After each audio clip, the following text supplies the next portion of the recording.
Good afternoon. I'm Brian Reagan. This is Tyler Kelly. And today we are in 2 Kings chapter 13, verses 14 through 21. Tyler? Elisha becomes sick with the illness of which he would die. Then Joash the king of Israel came down to him and wept over his face and said, O my father, the chariots of Israel and their horsemen. And Elisha said to him, Take a bow and shoot and some arrows. So he took himself a bow and some arrows. Then he said to the king of Israel, Put your hand on the bow. So he put his hand on it. And Elisha put his hands on the king's hands. And he said, Open the east window. And he opened it. Then Elisha said, Shoot. And he shot. And he said, The arrow of the Lord's deliverance and the arrow of deliverance from Syria, for you must strike the Syrians at Aphek till you have destroyed them. Then he said, Take the arrows. So he took them. And he said to the king of Israel, Strike the ground. So he struck 3 times and stopped. And the man of God was angry with him and said, You should have struck 5 or 6 times. Then you would have struck Syria until you had destroyed it. But now you will strike Syria only 3 times. Then Elisha died, and they buried him. And the raiding bands from Moab invaded the land in the spring of the year. So it was as they were burying a man that suddenly they spied a band of raiders, and they put the man in the tomb of Elisha. And when the man was let down and touched the bones of Elisha, he revived and stood on his feet. All right. So, to those of you who are going to ask, do you really think when he touched Elisha's bones that he came back to life? The answer is yes. That's what it says. I do believe. And I wanted to read the whole thing, but 14 through 19, this causes people some trouble because they're like, well, Elisha didn't tell him to keep hitting the ground. Yeah, Elisha never told him to stop either.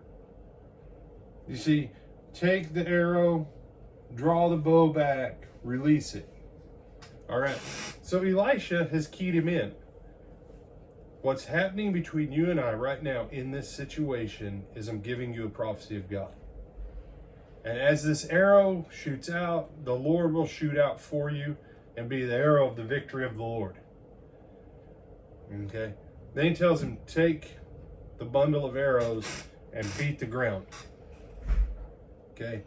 And that's the unfortunate. It's not just, he's not saying strike the ground. Okay.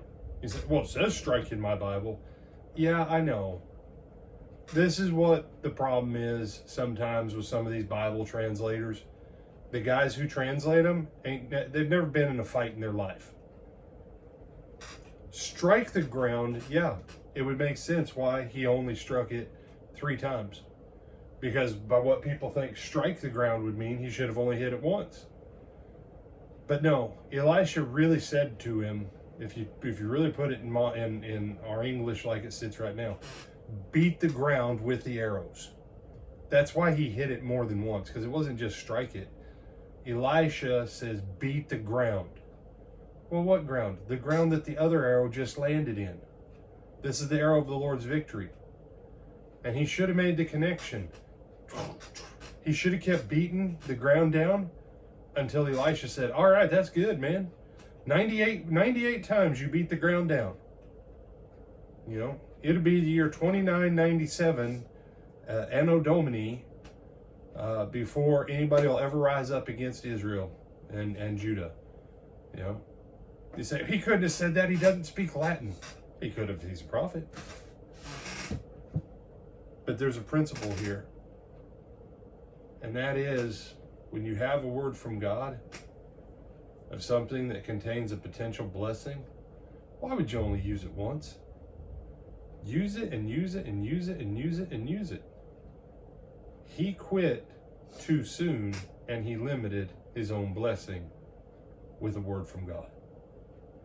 Can you think of someone else that quit too soon, Tyler? That he would have received from God, but because he quit a little bit too soon, because he thought he was getting on the Lord's nerves. A whole region ended up dying. It was Abraham, wasn't it? Yeah. Abraham's like, all right, don't be mad at me. I'm just going to ask one more time. I'm just going to ask for 10. If there's just 10, will you keep the city and all the cities of the plain? If there's just 10 righteous people in the whole region, fine, for the sake of 10. And that's where Abraham quit. He said, how low could he have gone? I think he probably could have gone to like 0. You know, my nephew Lot's there. I really like him a lot. Just please don't. No. Don't quit too soon. Don't quit too soon. Okay? Anything you want to add? I think it's also because you've got a bad king of Israel who's, even though he's listening to Elisha because he recognizes who Elisha is and what Elisha is capable of, he still doesn't listen because he's a dingling. He doesn't understand and doesn't know better. All right. So if you didn't hear that, Tyler said this king was a dingaling. Yep. Who didn't listen, and that's why he didn't know better, and that's why he didn't do better, is because he didn't listen. Because the king of Israel, and basically all of them except Jehu, who we talked about last week, were not the best. You know? And by not the best, I mean pretty bad. Pretty bad. And, you know, and we didn't finish about Jehu. Jehu always breaks my heart, because that dude was so close. He was so close. And then right at the last minute, he like tanked himself. So, yeah. Bad kings of Israel. But Elisha did get double of everything Elijah ever did. So, with that, I'm Brian Reagan. This is Tyler Kelly. We'll see you tonight.